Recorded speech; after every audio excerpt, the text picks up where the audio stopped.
Hello बच्चों, आज हम संस्कृत का पाठ 1 शुरू करने जा रहे हैं। पाठ 1 के पहले पेज नंबर 139 निकालिए। यहाँ पर हम वंदना पढ़ेंगे, उसके बाद पुनर्नवा 1 पढ़ेंगे। तो चलिए पहले पेज नंबर 139 निकालिए।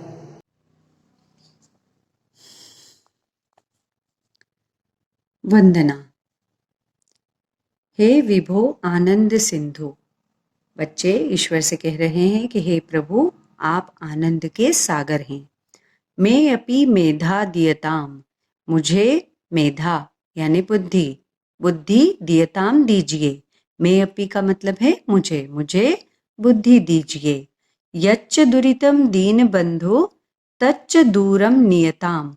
हे प्रभु, हे ईश्वर, आप दीन बंधु हैं और आप सब अमंगल मुझसे दूर कीजिए, दूरम दूर कीजिए।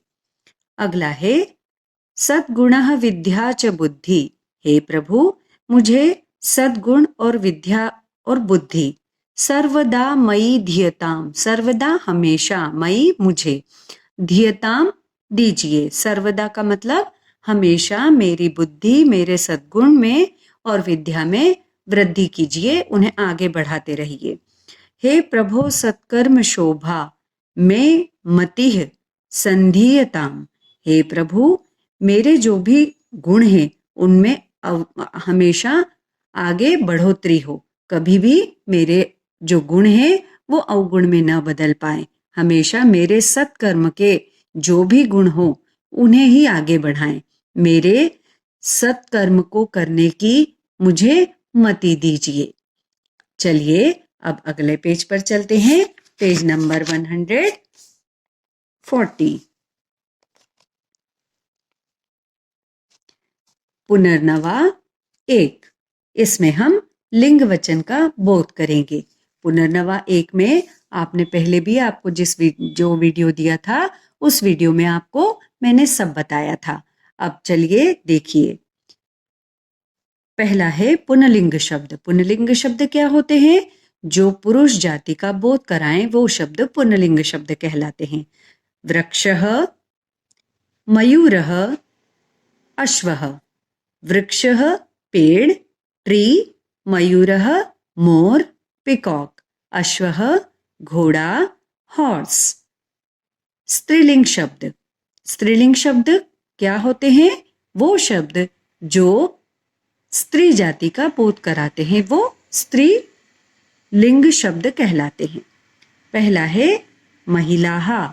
महिलाः औरत, बालिका गर्ल लड़की, लता बेल। आपके सभी के घर में लगभग एक बेल होती है मनी प्लांट की, वो शायद सभी के घर में होगी। तो हम उसे पेड़ नहीं कहते हैं, बेल कहते हैं। तो बेल चलती है, चलता नहीं है, इसलिए इसे स्त्रीलिंग में गिनते हैं। अगला है नपुंसक लिंग शब्द। नपुंसक लिंग शब्द याद है आपको? ये शब्द वे शब्द होते हैं जो नॉन लिविंग थिंग के लिए, जो चीजें अपने आप मूवमेंट नहीं करती है उनके लिए प्रयोग में लाते हैं।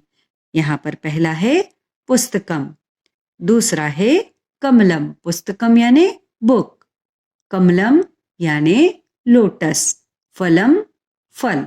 यहाँ पर सेवी भी लिखा है और सेवम भी लिखा है। इसके हम नाम भी चाहें तो लिख सकते हैं और चाहें तो हम इसे सिर्फ फलम भी कह सकते हैं।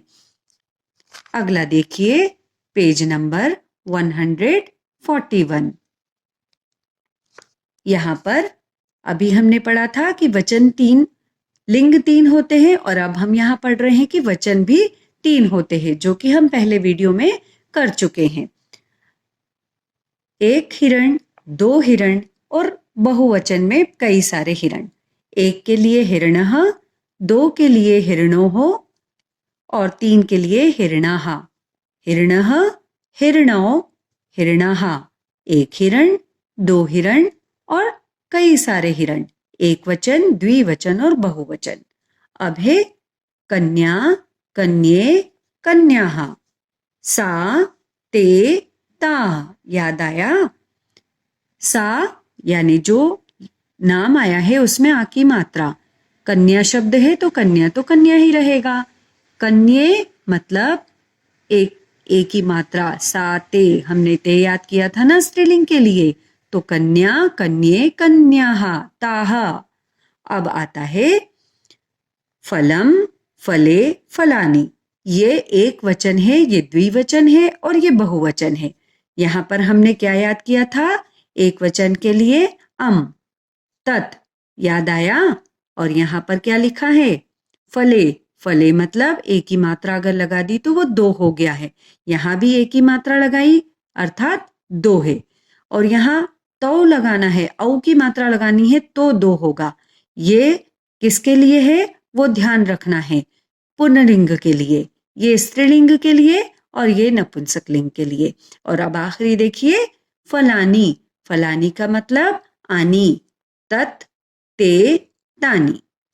अब यहां देखिए नीचे कुछ आपकी बुक में और अधिक इसी के बारे में आगे ज्ञान के लिए लिखा है, उसे पढ़ते हैं।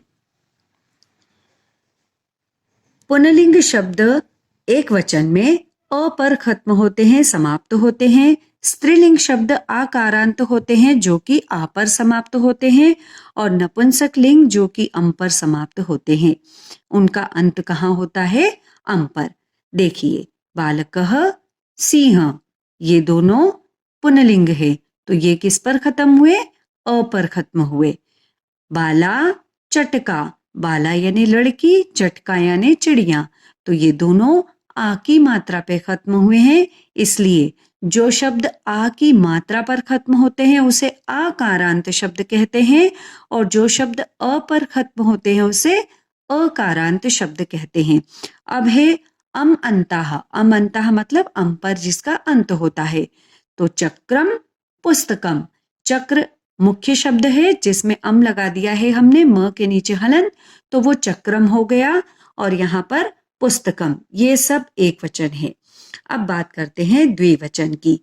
सह, तो, ताः, बालकः, बालकौ, बालकाः, सिंह, सिंहो, सिंहाः, बाला, बाले, बालाः, चटका, चटके, चटकाः, चक्रम, चक्रे, चक्राणी, तत्, ते, तानी। ये आपको हमेशा याद रखते रहना है।